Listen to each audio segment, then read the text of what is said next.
Welcome to market discussion of the day. Today, May 1st, 2026, Friday ആണ്, weekend ആണ്. So weekend market ഡിസ്കഷനിലോട്ട് പോകുന്നതിന് മുന്നേ ആയിട്ട് നമ്മളുടെ പുതിയ ബാച്ച് അടുത്ത തിങ്കളാഴ്ച അല്ലെങ്കിൽ ചൊവ്വാഴ്ച 11-ാം തീയതിയോ 12-ാം തീയതിയോ സ്റ്റാർട്ട് ചെയ്യുന്നതായിരിക്കും.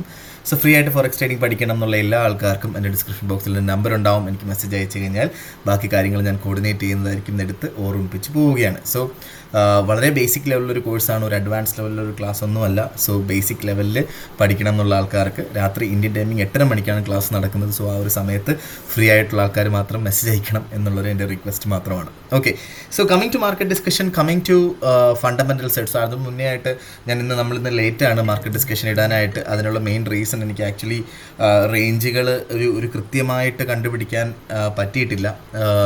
സോ ഇന്നലെ നമുക്കറിയാം, ഇപ്പം ഇത് നമ്മൾ USD/JPY ചാർട്ടാണ്. സോ USD/JPY 160.70 അവിടെയൊക്കെ നിന്നിട്ട് ഒറ്റയടിക്ക് 155 ലെവലിലോട്ടൊക്കെ പോയിട്ടുള്ളത് നമ്മൾ ഇന്നലെ കണ്ടിട്ടുണ്ടായിരുന്നു അല്ലേ. സോ അത് ഒരു വലിയൊരു മൂവ്മെൻ്റ് ആണ് അല്ലേ. സോ അതുകൊണ്ടിട്ട് തന്നെ എനിക്ക് ആക്ച്വലി ഇന്ന് ഫ്രൈഡേ ആയതുകൊണ്ടിട്ടും വീക്കെൻഡ് ആയതുകൊണ്ടിട്ടും പ്രോഫിറ്റ് ബുക്കിംഗ് ഉണ്ടാവുന്നത് കൊണ്ടിട്ടും ഒക്കെ എനിക്കൊരു ഐഡിയ കിട്ടാത്തത് കൊണ്ടിട്ടാണ് വെയിറ്റ് ചെയ്തത്. സോ ഇപ്പോൾ ഒരു റേഞ്ചിൻ്റെ കാര്യത്തിനകത്ത് ഒരു ഐഡിയ കിട്ടി, പക്ഷേ പ്രോപ്പറായിട്ടുള്ള ബൈയും ഓപ്പർച്യൂണിറ്റീസിനെ കുറിച്ച് പ്രത്യേകിച്ചും GBP/USDയിലും USD/JPYയിലും ഒരു ഐഡിയ കിട്ടിയില്ല എന്നുള്ളൊരു കാര്യം ആദ്യമേ തന്നെ ഞാൻ പറഞ്ഞു പോവുകയാണ്. ഓക്കെ, സോ എനിവേയ്സ് നമുക്ക് എന്താണ് ഇന്നലെ USD/JPY വലിയ രീതിയിലൊരു താഴോട്ട് പോയത് എന്നുള്ളൊരു കാര്യത്തിനെ കുറിച്ച് ആദ്യമേ നമുക്ക് നോക്കാം. ഓക്കെ, സോ 160.70 നിന്ന് 156 വരെ ആണ് ആക്ച്വലി USD/JPY ഒരു 3 ക്യാൻഡിൽ കൊണ്ട് പോയത്. ഓക്കെ, സോ അത് ബേസിക്കലി നമ്മളുടെ ബാങ്ക് ഓഫ് ജപ്പാൻ്റെ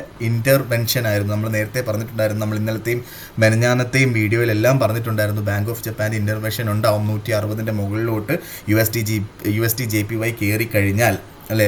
പക്ഷേ ബേസിക്കലി ഇന്നലത്തെ മാർക്കറ്റ് നമ്മൾ നോക്കിക്കഴിഞ്ഞാൽ നമുക്കറിയാം, മെനഞ്ഞാന്ന് ക്ലോസ് ആയതും 160 മുകളിലായിരുന്നു.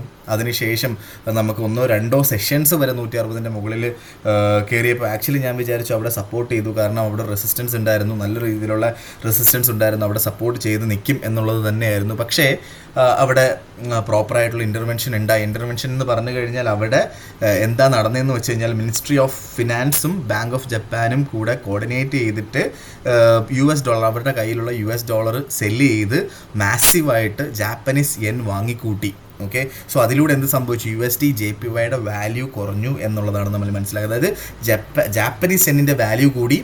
ഓക്കെ, കൂടിയപ്പോൾ USD/JPY എന്ന് പറയുന്ന പേര് താഴോട്ട് പോയി എന്നുള്ളതാണ് നമ്മളവിടെ മനസ്സിലാക്കേണ്ടത്. ഓക്കെ, സോ അത് ആക്ച്വലി കഴിഞ്ഞ 3 വർഷത്തെ ഏറ്റവും വലിയൊരു റാലിയാണ്, അല്ലെങ്കിൽ ഏറ്റവും വലിയൊരു മൂവ്മെൻ്റാണ് USD/JPYയിൽ ഇന്നലെ സംഭവിച്ചത് എന്നുള്ളൊരു കാര്യം കൂടെ നമ്മൾ മനസ്സിലാക്കുക. സോ ആ ഒരു താഴോട്ട് പോകുന്നതിൻ്റെ ഇടയ്ക്ക് ഒരുപാട് ട്രേഡേഴ്സ് എന്താ പറയുക നമ്മുടെ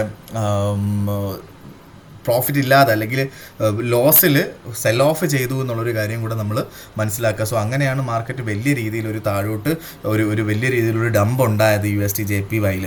ഓക്കെ, സോ അതേപോലെ തന്നെ നമുക്ക് അറിയാം, നമ്മൾ ഇന്നലെ നമ്മളുടെ GBP/USDയിൽ വലിയ രീതിയിലുള്ളൊരു ട്രെൻഡ്, അല്ലെങ്കിൽ 1.3500 നിന്ന് ഒറ്റ ക്യാൻഡിൽ കൊണ്ട് 1.3580 എന്ന് പറയുന്നത് നമ്മൾ ഒരിക്കലും നോർമലി GBP/USDയിൽ കാണാത്തൊരു കാര്യമാണ് അതല്ലേ. സോ ബേസിക്കലി ഇന്നലെ ഞാൻ ആക്ച്വലി നമ്മളുടെ മാർക്കറ്റ് ഡിസ്കഷനിൽ പറയാൻ വിട്ടുപോയൊരു കാര്യമാണ്, ഇന്നലെ ബാങ്ക് ഓഫ് ഇംഗ്ലണ്ടിൻ്റെ ഇൻട്രസ്റ്റ് റേറ്റ് ഡിസിഷൻ ഉണ്ടായിരുന്നു. ഓക്കെ, വൈകുന്നേരം 4 മണിക്കായിരുന്നു, 4:30 interest rate decision. Interest rate ഡിസിഷനകത്ത് മാറ്റമൊന്നുമില്ല, പ്രത്യേകിച്ച് നമ്മുടെ US ഇൻട്രസ്റ്റ് റേറ്റ് ഒന്നും ചേഞ്ച് ചെയ്തില്ലെങ്കിൽ UK-യിൽ നിന്നും ഈ പറയുന്ന ഇൻട്രസ്റ്റ് റേറ്റ് ഡിസിഷന് ചേഞ്ചസ് ഒന്നും ഉണ്ടാവാറില്ല നോർമലി.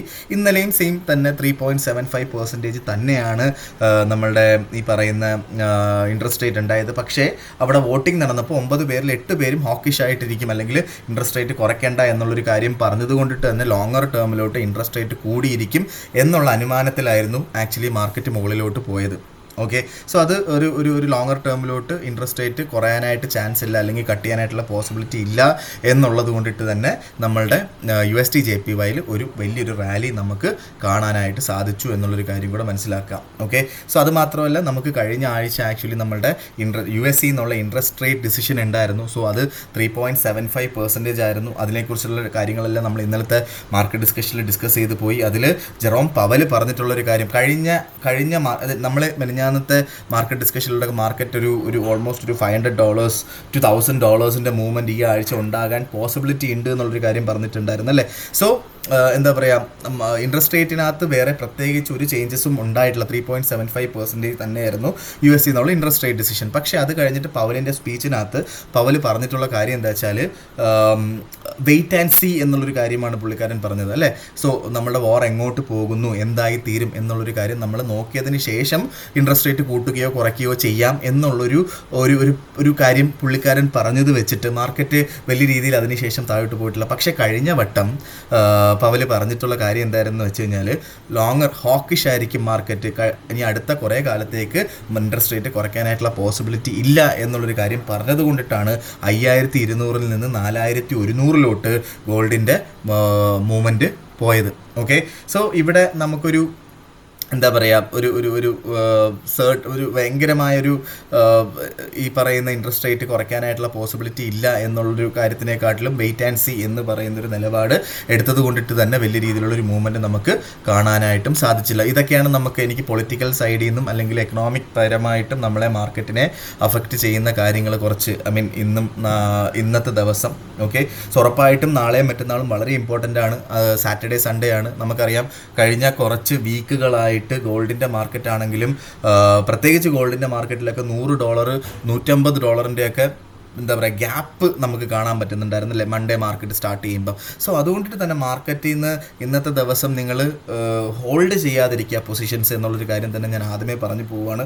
വെള്ളിയാഴ്ചയാണ് ഇന്ന് മാർക്കറ്റിൽ നിന്ന് മാറി നിൽക്കുന്നത് കുറച്ചുകൂടെ ബെറ്റർ ആയിട്ടുള്ളൊരു കാര്യമായിരിക്കും. മെയ് 1 എല്ലാവർക്കും അവധിയാണ്. നമ്മൾ മാർക്കറ്റിനെ വിട്ട് കളയുന്നതായിരിക്കും ബെറ്റർ എന്നുള്ളതാണ് എൻ്റെ ഒരു ഒപ്പീനിയൻ, പേഴ്സണലി ഒപ്പീനിയൻ. പക്ഷേ എന്നിരുന്നാലും ഞാൻ ഇന്നത്തെ ദിവസത്തെ റേഞ്ചും ഞാൻ പറഞ്ഞു പോകാം. ഓക്കെ, ഫസ്റ്റ് ഓഫ് ഓൾ നമുക്ക് ഗോൾഡിൻ്റെ കാര്യത്തിലോട്ട് വരാം. ഗോൾഡിൻ്റെ ഇപ്പോഴത്തെ കറണ്ട് റേറ്റ് നമ്മൾ നോക്കുകയാണെങ്കിൽ 4596 നിൽക്കുന്നു. ഓക്കെ, സോ ഇന്നലെ നമുക്ക് ഒരു 4650 അടുത്തൊക്കെ മാർക്കറ്റ് വന്നിട്ടുണ്ടായിരുന്നു. അതിനുശേഷം മാർക്കറ്റ് താഴോട്ട് പോകുന്നതാണ് നമ്മൾ കണ്ടത് അല്ലേ. സോ ബേസിക്കലി ഇന്നത്തെ ഒരു റേഞ്ച് നമ്മൾ നോക്കുകയാണെങ്കിൽ 4550 to 4650 ആ $100 മൂവ്മെൻറ്റിൻ്റെ റേഞ്ചാണ് ഇന്ന് കാണുന്നത്. സേഫ് ആയിട്ടുള്ളൊരു കാര്യം എന്താണെന്ന് ചോദിച്ചു കഴിഞ്ഞാൽ 4000, അതായത് ലോയിൽ നിന്ന് ബൈ ചെയ്യുക, ഹൈയിൽ നിന്ന് സെല്ല് ചെയ്യുക എന്നുള്ളൊരു കാര്യമാണ് സേഫായിട്ട് നിൽക്കാനായിട്ടുള്ളൊരു കാര്യം ഇന്നത്തെ ഗോൾഡിൻ്റെ കാര്യത്തിനകത്ത് പറയുകയാണെങ്കിൽ. പക്ഷേ എന്നിരുന്നാലും നമുക്ക് 4580 റേഞ്ചിലോട്ടൊക്കെ മാർക്കറ്റ് കിട്ടിയാൽ മാത്രം ബൈ ചെയ്ത് മുന്നോട്ട് പോവുക. 4650 റേഞ്ചിൽ നമുക്ക് കിട്ടിയാൽ അവിടുന്ന് സെല്ല് ചെയ്തുകൊണ്ട് മുന്നോട്ട് പോവുക എന്നുള്ളതാണ് എനിക്ക് പറയാനായിട്ടുള്ളത്. ഓക്കെ, 4580 അവിടുന്ന് ബൈ ചെയ്യുന്ന ആൾക്കാർ സ്റ്റോപ്പ് ലോസ് 4558 താഴെയായിട്ട് ഓൾമോസ്റ്റ് ഒരു $22 താഴെ, താഴെ എന്ന് പറയുമ്പോൾ ചിലപ്പോൾ നിങ്ങൾക്ക് $5 എടുക്കാം, അല്ലെങ്കിൽ $10 വേണമെങ്കിലും എടുക്കാം. ഓക്കെ, സോ അത്രയും വലിയ സ്റ്റോപ്പ് ലോസ് വെക്കേണ്ടി വരും. ഓക്കെ, ടേക്ക് പ്രോഫിറ്റ് നിങ്ങളുടെ ഔചിത്യമാണ് ടേക്ക് പ്രോഫിറ്റ് എന്ന് പറയുന്നത്. കാരണം ഇന്ന് വെള്ളിയാഴ്ചയാണ്. ഞാൻ റെക്കമെൻഡ് ചെയ്യുന്ന സ്റ്റോപ്പ് ലോസ് 4635. പക്ഷേ അതിന് മുന്നേ ആയിട്ട് ഒരു $20-30 ടേക്ക് പ്രോഫിറ്റ് എടുത്ത് മാറുന്നത് കൊണ്ടിട്ട് തെറ്റില്ലാത്ത കാര്യമാണ്. കാരണം ഫ്രൈഡേ ആണ്, വീക്കെൻഡ് ആണ്. നിങ്ങൾ തിങ്കളാഴ്ച ചിലപ്പോൾ മാർക്കറ്റ് നിങ്ങൾ കാണുന്നത് ഓപ്പണിംഗ് തന്നെ 4400 അങ്ങനെ ആവും എന്നല്ല ഞാൻ പറയുന്നത്, അങ്ങനെ ആകാം depending upon the political situation which will be happening around the world, right. So ആ ഒരു കാര്യം ശ്രദ്ധിക്കുക. ഓക്കെ, അതേപോലെ തന്നെ 4650 അവിടെ കിട്ടിയാൽ അവിടുന്ന് സെല്ല് ചെയ്തുകൊണ്ടും സ്റ്റാർട്ട് ചെയ്യാം. 4658 അല്ലെങ്കിൽ 4665 മുകളിലോട്ടൊക്കെ ടൈറ്റായിട്ട് ഒരു $15-20 സ്റ്റോപ്പ് ലോസ് വെച്ചുകൊണ്ട് ചെയ്ത് പോവുകയും ചെയ്യാം. ഓക്കെ, സോ നേരെ നമ്മൾ GBP USD ഇന്നത്തെ കറണ്ട് റേഞ്ച് എക്സ്പെക്റ്റിംഗ് റേഞ്ച് എന്താണെന്ന് ചോദിച്ചാൽ 1.3520 to 1.3680 ആണ്. ഓക്കെ, സോ എവിടുന്ന് ഒരു കറണ്ട് പ്രൈസ് 1.3610 റേഞ്ചിലായിട്ടൊക്കെ മാർക്കറ്റ് നിൽക്കുന്നു. ഓക്കെ, സ്ട്രോങ് അപ് ട്രെൻഡാണ് മാർക്കറ്റ്. നമുക്കൊരു റീട്രേസ്മെൻറ്റ് കിട്ടുമ്പോൾ ബൈയിൽ നിൽക്കുന്നതായിരിക്കും ബെറ്റർ. ഇതുവരെ നമുക്ക് 1.3600 അവിടെ നിന്ന് ബൈ ചെയ്യണോ എന്ന് ചോദിച്ചാൽ എനിക്ക് ആക്ച്വലി അതിനെപ്പറ്റി ഒരു ഐഡിയ ഇല്ലാതിരിക്കുന്ന ഒരു സിറ്റുവേഷനാണ്. കാരണം മാർക്കറ്റ് ഓപ്പണിങ്, അതായത് നമ്മളുടെ യൂറോപ്പ് ഓപ്പൺ ആയപ്പോൾ ഓൾമോസ്റ്റ് 1.3600 താഴെയാണ് ഓപ്പൺ ആയത്. അതിനുശേഷം കഴിഞ്ഞ അവർ ക്യാൻഡിലും സ്റ്റാർട്ട് ചെയ്ത് 1.3600 താഴെയായിരുന്നു. സോ അതൊരു എന്താ പറയുക, അതൊരു അൺസർട്ടൺ സിറ്റുവേഷൻ ആണ് ആക്ച്വലി. അവിടെ ഒരു സപ്പോർട്ട് ചെയ്തോ എന്നുള്ളൊരു കാര്യത്തിനകത്ത് എനിക്ക് ഡൗട്ട്ഫുൾ ആണ്.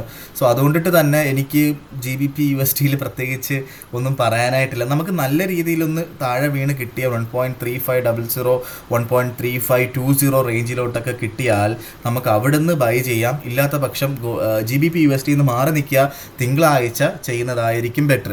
ഓക്കെ, സോ തിങ്കളാഴ്ച നമുക്ക് താഴെ വീണ് കിട്ടിയാൽ നമുക്ക് ഉറപ്പായിട്ടും അവിടുന്ന് ബൈ ചെയ്യാം. അല്ലാത്ത പക്ഷം നമുക്ക് ഈ ഒരു പൊസിഷനിൽ നിന്നൊന്നും ചെയ്യാതിരിക്കുന്നതാണ് നല്ലത് എന്നുള്ളതാണ് എൻ്റെ ഒപ്പീനിയൻ. ബാക്കി നിങ്ങളുടെ പേഴ്സണൽ ചോയ്സാണ്. ഓക്കെ, സോ നമുക്ക് നേരെ USD JPYയിലോട്ട് പോകാം. USD JPY 156.36 നിൽക്കുന്നു. എനിക്ക് സെയിം ഒപ്പീനിയൻ ആണുള്ളത്. 156 അവിടെ സപ്പോർട്ട് ചെയ്യും എന്ന് തന്നെയാണ് എൻ്റെ വിശ്വാസം. പക്ഷേ കഴിഞ്ഞ ഇതേപോലെ തന്നെ നമ്മളുടെ ഈ പറയുന്ന യൂറോപ്പ് സെഷൻ ഓപ്പൺ ആയപ്പോൾ മാർക്കറ്റ് താഴെ വന്നിട്ടുണ്ടായിരുന്നു. കഴിഞ്ഞ മാർക്കറ്റ് ഓപ്പണിംഗ് 156 താഴെയായിട്ടായിരുന്നു സ്റ്റാർട്ട് ചെയ്തത്. Okay, so wait and watch എന്നുള്ളതാണ് എൻ്റെ ഒരു എനിക്ക് പറയാനായിട്ടുള്ളത്. ഇന്നത്തെ റേഞ്ച് നമ്മൾ നോക്കിക്കഴിഞ്ഞാൽ 155 to 157.30 ഒക്കെയാണ് ഇന്നത്തെ റേഞ്ച് എന്ന് പറഞ്ഞു കഴിഞ്ഞാൽ. ഓക്കെ, സോ ബേസിക്കലി 155 അടുത്തൊക്കെ കിട്ടിയാൽ നമുക്കൊരു നല്ലൊരു ബൈ എൻട്രി ആയിരിക്കും അത്.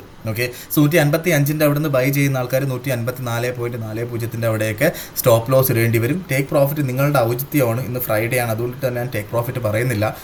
സ്റ്റോപ്പ് ലോസ് നിർബന്ധമായിട്ട് ഇട്ട് പോവുകയും ചെയ്യണം. 155 അവിടെ നിന്ന് ഉള്ളൊരു ബൈ. അല്ലാത്ത പക്ഷം മാറി നിൽക്കുന്നതായിരിക്കും നല്ലത് USD JPYയിലും. കാരണം ഇത്രയും വലിയ മൂവ്മെൻറ്റ് കഴിഞ്ഞ 3 വർഷത്തെ ഏറ്റവും വലിയ മൂവ്മെൻറ്റാണ് നമ്മുടെ USD JPYയിൽ ഇന്നലെ ഉണ്ടായിട്ടുള്ളത്. ഓക്കെ, സോ അത്രയും വലിയൊരു മൂവ്മെൻറ്റിൻ്റെ ഇടയ്ക്ക് നമ്മൾ കയറി മാർക്കറ്റിനെ ചൊറിയാൻ നിൽക്കാതിരിക്കുന്നതായിരിക്കും ബെറ്റർ ആയിട്ടുള്ളൊരു കാര്യം എന്നുള്ളതാണ് എൻ്റെ ഒപ്പീനിയൻ. ഓക്കെ, എന്നിരുന്നാൽ നമ്മൾ സെൽ ഓപ്പർച്യൂണിറ്റിയിലോട്ട് പോവാതിരിക്കുക. ബൈ ട്രെൻഡ് അപ് ട്രെൻഡ് തന്നെയാണ് മാർക്കറ്റ് എന്നുള്ളൊരു കാര്യം മനസ്സിലാക്കാം.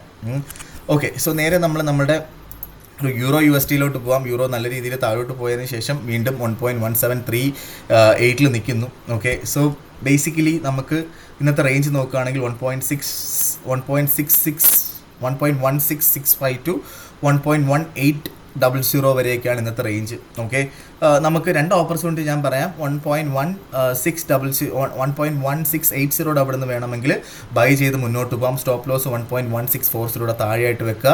ടേക്ക് പ്രോഫിറ്റ് 1.1780 അല്ലെങ്കിൽ നിങ്ങളുടെ ഔചിത്യം. ഇല്ലാത്ത പക്ഷം നമുക്ക് സെൽ ഓപ്പർച്യൂണിറ്റി 1.1800 എങ്ങാനും കിട്ടിയാൽ അവിടെ വരാനായിട്ടുള്ള പോസിബിലിറ്റി വളരെ കുറവാണ്. 1.1790 1.1800 ലെവലിലായിട്ടൊക്കെ കിട്ടിക്കഴിഞ്ഞാൽ അവിടെ നമുക്ക് സെല്ല് ചെയ്തുകൊണ്ട് സ്റ്റാർട്ട് ചെയ്യാം. അങ്ങനെ സെല്ല് ചെയ്യുന്ന ആൾക്കാർ 1.1860 മുകളിലായിട്ട് സ്റ്റോപ്പ് ലോസ് നിർബന്ധമായിട്ടും വെച്ച് പോവുകയും ചെയ്യണം. ഓക്കെ, ടേക്ക് പ്രോഫിറ്റ് ഇന്നത്തെ ദിവസം എന്താണോ നിങ്ങളുടെ പ്രോഫിറ്റ് ആ പ്രോഫിറ്റ് എടുത്ത് ഇറങ്ങുക എല്ലാത്തിലും. ഓക്കെ, സോ ഗോൾഡിലാണെങ്കിലും GBPയിലാണെങ്കിലും JPYയിലാണെങ്കിലും യൂറോയിലാണെങ്കിലും എന്താണോ നിങ്ങൾ ഇന്ന് പ്രോഫിറ്റിലാണോ അല്ലെങ്കിൽ നിങ്ങൾ ചെറിയ ലോസിലായിരിക്കാം. ഓക്കെ, അല്ലെങ്കിൽ നിങ്ങൾ സ്റ്റോപ്പ് ലോസ് എന്തായാലും ഇട്ടിട്ടുണ്ടാവുമല്ലോ. പക്ഷെ ആ സ്റ്റോപ്പ് ലോസ് ഹിറ്റ് ആവാനായിട്ട് ഇന്ന് നിൽക്കേണ്ട കാര്യമില്ല കേട്ടോ. ഓക്കെ, സോ സ്റ്റോപ്പ് ലോസിന് മുന്നേ ആയിട്ട് തന്നെ ചെറിയ ലോസിലാണെങ്കിലും ഇന്നത്തെ ദിവസം മാർക്കറ്റിൽ നിന്ന് മാറി നിൽക്കുക എന്നുള്ളൊരു തീരുമാനം എടുക്കണം. മാർക്കറ്റിൽ നിന്ന് അവസാനിക്കുന്നത് മുന്നേ ആയിട്ട് അതെന്തുകൊണ്ട് ഞാൻ പറഞ്ഞു എന്നുള്ളതിൻ്റെ ഇമ്പോർട്ടൻസ് നിങ്ങൾക്ക് മനസ്സിലായിട്ടുണ്ടാവുമല്ലോ. കാരണം വേൾഡ് നടക്കുന്ന പൊളിറ്റിക്കൽ ഇഷ്യൂസ് മാർക്കറ്റിനെ വലിയ രീതിയിലുള്ള ഒരു ഗ്യാപ്പ് അപ്പ് അല്ലെങ്കിൽ ഗ്യാപ്പ് ഡൗണിൽ ഓപ്പണോ ക്ലോസോ ആവാനായിട്ടുള്ള പോസിബിലിറ്റി ഉണ്ടായതുകൊണ്ടിട്ടാണ് ഞാൻ അങ്ങനെ എടുത്ത് പറഞ്ഞത്. ഓക്കെ, സോ ഇതൊക്കെയാണ് എനിക്ക് ഇന്നത്തെ ദിവസത്തെ മാർക്കറ്റ് ഡിസ്കഷനിൽ പറഞ്ഞു പോകാനായിട്ടുള്ള കാര്യങ്ങൾ. സോ ഉറപ്പായിട്ടും നമ്മളുടെ പുതിയ ബാച്ചിലോട്ടുള്ള ആൾക്കാരെ നിങ്ങളുടെ എന്താ പറയുക കയറണം എന്നുള്ള ആൾക്കാർ എത്രയും പെട്ടെന്ന് എനിക്ക് മെസ്സേജ് അയയ്ക്കുക. നമുക്ക് ബാക്കി കാര്യങ്ങൾ ചെയ്തു പോവാം. അതേപോലെ തന്നെ നമ്മളുടെ സ്റ്റാർ ട്രേഡർ ബ്രോക്കറിൽ പ്രൊമോഷൻ ഇപ്പോഴും നടക്കുന്നുണ്ട്. 50+20 അല്ലെങ്കിൽ യൂറോപ്യൻ ക്ലയൻസിന് 100%, അതായത് $1000 100%, അതേപോലെ എത്രയാണോ ഡെപ്പോസിറ്റ് ചെയ്യുന്നത് അതിൻ്റെ 20% ബോണസും കമ്പനി തരുന്നുണ്ട്. അതിൻ്റെ ലിങ്കും കാര്യങ്ങളും ഒക്കെ ഞാൻ എൻ്റെ ഡിസ്ക്രിപ്ഷൻ ബോക്സിൽ മെൻഷൻ ചെയ്തിട്ടുണ്ട്. നിങ്ങൾക്ക് ആ ലിങ്ക് ത്രൂ സ്റ്റാർട്ട് ചെയ്യാവുന്നതാണ്. അത് ത്രൂ നിങ്ങൾ ചെയ്ത് കഴിഞ്ഞാൽ ഡയറക്റ്റ്ലി ഞാൻ നിങ്ങളൊരു ബിസിനസ് ഡെവലപ്മെൻറ്റ് മാനേജറായിട്ട് ആക്ട് ചെയ്യും. പ്രത്യേകിച്ച് UAE ക്ലയൻസ് ആണ് എങ്കിൽ പ്രത്യേക ലിങ്ക് ആണുള്ളത്. അത് ത്രൂ നിങ്ങൾ ചെയ്താലും മതി. എന്ത് ഡൗട്ട് ഉണ്ടെങ്കിലും നിങ്ങൾക്ക് ഡയറക്റ്റ്ലി എന്നെ കോൺടാക്ട് ചെയ്യാവുന്നതുമാണ്. എൻ്റെ നമ്പറും ഞാൻ ഡിസ്ക്രിപ്ഷൻ ബോക്സിൽ കൊടുത്തിട്ടുണ്ട്. ഓക്കെ, സോ എനിവേസ് നമ്മളുടെ intention is to protect our capital and build our wealth. അല്ലാതെ എന്താ പറയുക, ഈ ഒരു സിറ്റുവേഷനിൽ നമുക്ക് ഇന്ന് ഇച്ചിരി റിസ്കി ഡേ ആണ്, പ്രത്യേകിച്ച് ഫ്രൈഡേ അതുകൊണ്ടിട്ട് മാർക്കറ്റിൽ നിന്ന് മാറി നിൽക്കാനായിട്ടുള്ള കാര്യങ്ങൾ ചെയ്യുക. US സെഷൻ ട്രേഡ് ചെയ്യാതിരിക്കുക, എന്നിട്ട് ഫാമിലിയായിട്ട് എൻജോയ് ചെയ്യുക എന്ന് പറഞ്ഞുകൊണ്ട് ഇന്നത്തെ ദിവസത്തെ മാർക്കറ്റ് ഡിസ്കഷൻ ഞാൻ കൺക്ലൂഡ് ചെയ്യാണ്. മാർക്കറ്റ് ഡിസ്കഷനായിട്ട് നമ്മൾ തിങ്കളാഴ്ച കാണുന്നത് വരെ എല്ലാവർക്കും ഗുഡ് ബൈ.